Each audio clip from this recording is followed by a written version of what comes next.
अस्सलाम वालेकुम रहमतुल्लाहि व बरकातुहू। दोस्तों, एक और मोटिवेशनल स्टोरी के साथ मैं दोबारा हाजिर हूँ। दोस्तों, ये स्टोरी ज़िंदगी की हकीकत के बारे में है।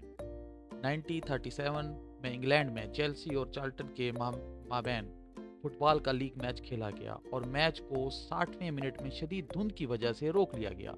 लेकिन चार्ल्टन टीम के गोलकीपर सेमे बार्ट्रम खेल को रोकने के 15 मिनट बाद भी गोल के सामने मौजूद रहे, क्योंकि उसने अपने गोल पोस्ट के पीछे हजूम की वजह से रेफरी की सीटी नहीं सुनी थी। वो अपने बाजुओं को फैलाए हुए और अपनी तवज्जो मरकूज करके गोल पोस्ट पर खड़ा रहा, गौर से आगे देखता रहा।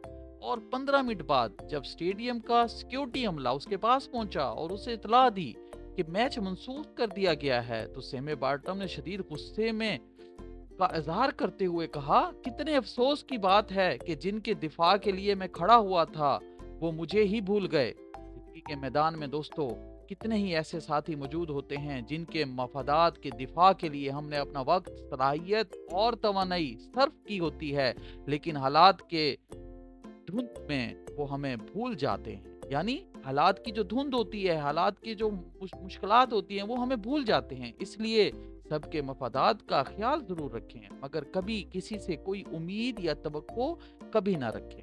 दोस्तों, मेरे KH मोटिवेशन चैनल को सब्सक्राइब और लाइक करें और मजीद वीडियो देखें।